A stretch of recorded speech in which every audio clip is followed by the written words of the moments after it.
The phone rang just once.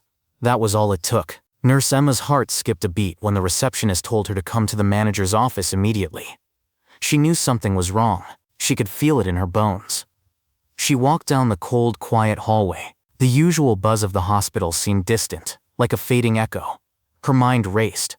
Had she made a mistake? Said something she shouldn't have? When the manager's door opened, Emma stepped inside. The room felt smaller than usual. The manager's face was unreadable, but his eyes held a coldness she had never seen before. "We need to talk," he said, voice low but firm. Emma nodded, trying to keep calm. She thought maybe she was in trouble for a late report or a missed call. But then he dropped the words that shattered her world. "We're terminating your employment, effective immediately." Shock froze her. She blinked, unable to believe what she was hearing. Fired? Just like that? For what? Her mind flashed back to the past weeks, the whispered complaints, the ignored warnings, the papers she handed in about unsafe conditions in the ICU. She had spoken up for her patients, for their safety, for what was right. Now it seemed, speaking out was a crime. Emma's chest tightened, fear and frustration welled up inside her. Was the hospital supposed to protect people? Or silence them? Something was very wrong here, and Emma knew this was only the beginning. Emma had been a nurse for over 10 years. Every morning she put on her scrubs and walked through the hospital doors like she was stepping into a second home. This place wasn't just where she worked, it was where she felt needed, where she could make a difference. She cared deeply for her patients. She listened to their fears, held their hands during tough moments, and stayed late when someone needed extra help. For Emma, nursing wasn't just a job, it was a calling. The hospital was always busy. The halls were filled with rushing doctors, worried families, and patients hoping for healing.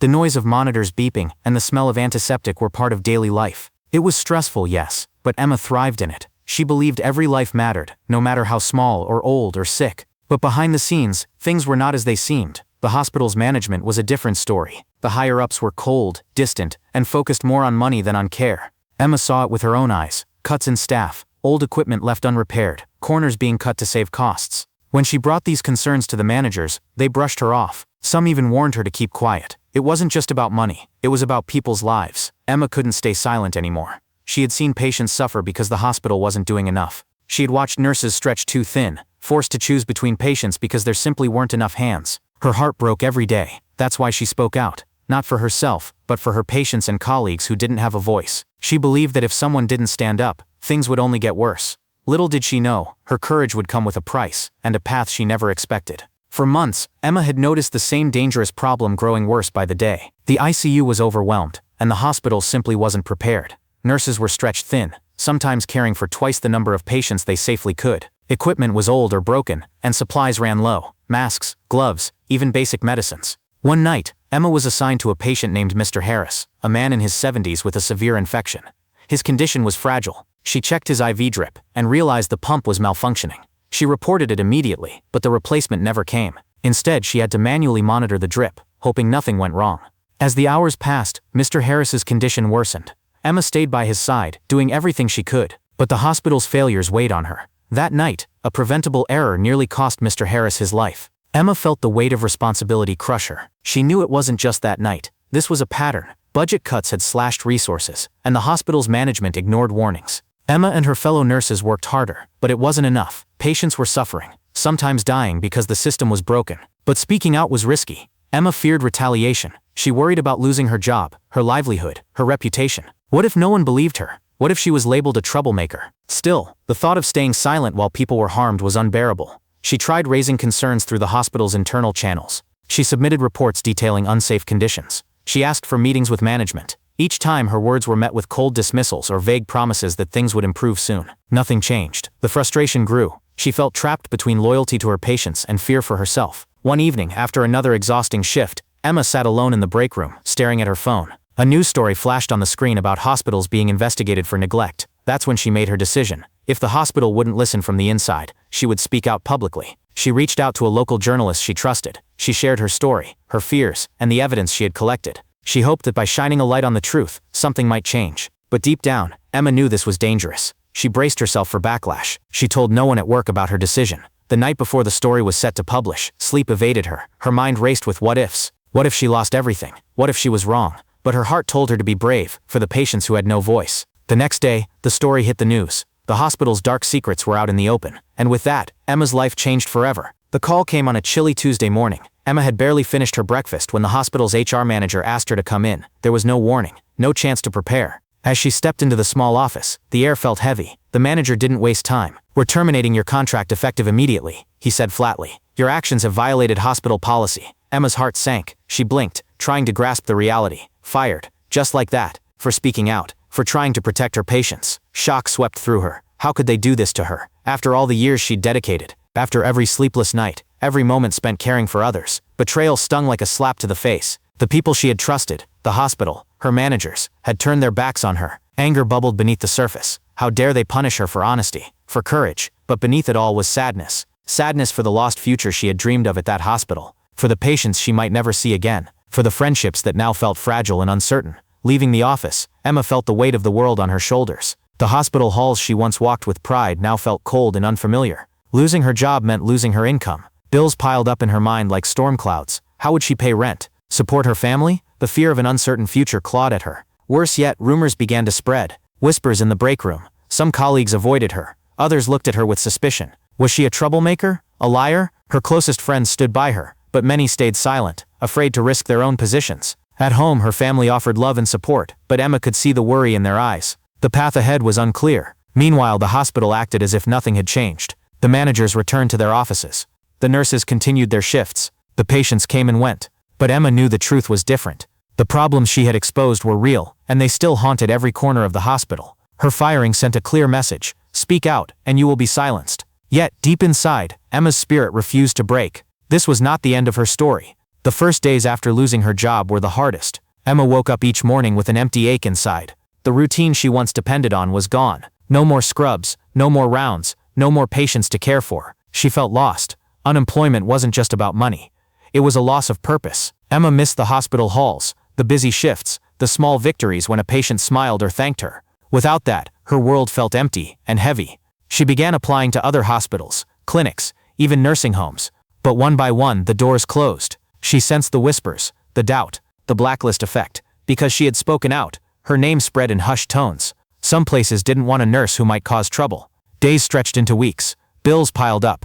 The fear of failure crept in like a dark cloud. Emma questioned herself. Had she been foolish?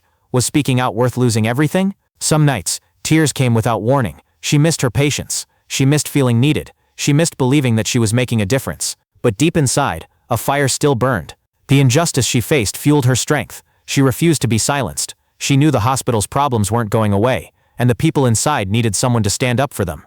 Emma began reading everything she could about patient rights, hospital laws, and ways to fight corruption. She reached out to others who had faced similar battles. Slowly, a new plan took shape. She wouldn't just find another job and move on. She would find a way to change the system. She started talking to former colleagues who shared her frustrations. Together, they discussed ways to bring real reform. The community needed a hospital that cared, truly cared. Emma's hope grew. She realized her voice could be stronger than ever before, and this time, she would use it to rebuild, to create a place where patients and nurses felt safe and respected. No more silence, no more fear. Emma was ready to fight back. One afternoon, as Emma scrolled through her phone, a message caught her eye. News spreading fast in the local community. The hospital she had once called home was up for sale. The current owners were stepping down, selling the entire facility to new investors. Emma's heart skipped. Could this be a chance? A flicker of hope stirred inside her chest. Maybe, just maybe, this change could mean a fresh start. A chance to fix the broken system from the inside.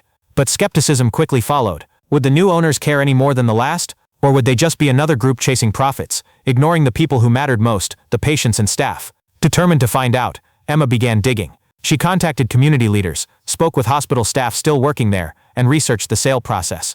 It wasn't easy. Information was scarce, and whispers of secrecy surrounded the deal. Then she discovered something surprising. The new owners were open to community involvement. There might be a way for her, not just as an employee, but as a partner or investor to have a say in how the hospital was run. Emma's mind raced. Could she actually do it? Buy or invest in the hospital? Take control and steer it toward real care and respect? She knew it would be difficult. She wasn't wealthy, and the idea seemed almost impossible. But the thought of standing by and letting others continue the same mistakes was unbearable. With renewed determination, Emma began reaching out to old colleagues, patient advocates, and community members. She shared her vision, a hospital run with heart, honesty, and true care for patients and staff. Slowly, support grew.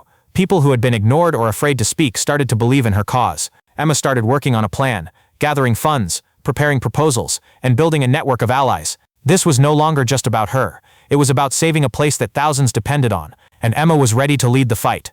Emma quickly realized that buying a hospital was no simple task. The hurdles were bigger than she had imagined. Financial challenges loomed first. Hospitals required millions in investment, far beyond what she had saved or could borrow easily. Banks were hesitant to lend to someone with no experience as a business owner, especially given the controversy surrounding her firing. Then came legal obstacles. The sale was tangled in contracts, regulations, and red tape. Powerful lawyers worked to keep things complicated. The old management, fearing Emma's plans, quietly pushed back. They spread rumors to discredit her and tried to convince the board and investors that she wasn't fit to lead. Some of the hospital's biggest donors threatened to withdraw support if she succeeded, but Emma refused to back down. She found unexpected allies along the way. Former colleagues who still believed in her dedication volunteered to help with planning and fundraising. Patients whose lives she had touched spoke out publicly, sharing stories of the care she provided when others turned away. Community leaders joined her cause, recognizing the need for change. Together, they held fundraisers, started petitions, and spoke at city meetings. Emma's passion and honesty inspired many. Slowly momentum built, but the battle was far from over. There were nights when Emma doubted everything, when the legal fees piled up and banks rejected her loan applications, when old managers' attacks seemed unstoppable, when it looked like the hospital would slip away from her grasp once again. The tension reached a peak during the final bidding day. Emma sat in a crowded room, waiting for the decision. Her heart pounded, palms sweaty, breath caught in her throat. The board announced the results. Against all odds, Emma had won. The hospital would have a new owner, and that owner was her. A wave of relief and joy crashed over her. The years of struggle, the fear, the pain, it all led to this moment. Emma wasn't just a fired nurse anymore. She was the leader who would change everything. Emma walked into the hospital on her first day as the new owner, her heart pounding with a mix of nerves and determination. The familiar halls greeted her, not as a nurse this time, but as the person in charge. The weight of responsibility settled on her shoulders, but so did a fierce sense of hope. She immediately began tackling the problems she had warned about for years. Broken equipment was repaired or replaced. Staffing levels were reviewed and increased to ensure no nurse had to care for too many patients at once. Supplies were stocked properly, so no one went without essential medicines or protective gear. Emma listened carefully to the voices of nurses, doctors, and support staff. She held meetings, encouraging honest feedback and ideas. For the first time in years, the hospital felt like a team working together, not just a place controlled by distant managers. She also reached out to the community, promising transparency and care. Patient safety and comfort became top priorities. Emma knew that trust had to be earned, and she was ready to work tirelessly to rebuild it. The changes didn't come easy. Some staff were skeptical, still hurt by past decisions and fearful of more disappointment. Others welcomed the new direction with cautious optimism. The local community watched closely too. Some doubted that one nurse could turn around a large hospital, but many believed in Emma's story, her courage to speak out, her fight to take ownership, and her vision for a better future. Emma felt a deep sense of fulfillment she hadn't experienced in a long time. This was more than a job or a victory. It was a chance to make a real difference, to heal not only patients but a broken system. Every step forward, every small success reminded her why she had fought so hard. And with every challenge, she grew stronger. Emma's journey had come full circle, from being fired for speaking out to becoming the leader who would change the hospital forever. Emma's story is a powerful reminder of the courage it takes to stand up for what is right. Even when the world seems against you, and the cost feels too high, speaking out can lead to change. It's never easy to face injustice, especially when it means risking everything you have. But Emma showed us that with strength and determination, it's possible to fight back and build something better. Her journey from being fired and silenced to becoming the owner of the very hospital she once worked in teaches us about the power of resilience and hope. No matter how tough the road, giving up is never the answer. Sometimes the greatest victories come from the hardest battles. If you've ever felt afraid to speak out, remember Emma's story. Your voice matters. You have the power to make a difference, even when it feels like no one is listening. And if you've faced setbacks or been underestimated, know that second chances are real. Change can come in unexpected ways, and your time to shine may be just around the corner. Thank you for listening to Emma's journey. If this story touched you, please take a moment to like this video, share it with someone who needs to hear it, and leave your thoughts in the comments below. What would you do if you were in Emma's shoes? Have you ever stood up for something important, even when it was hard? Don't forget to subscribe for more inspiring stories like this. Together we can learn, grow, and inspire one another to be brave and kind.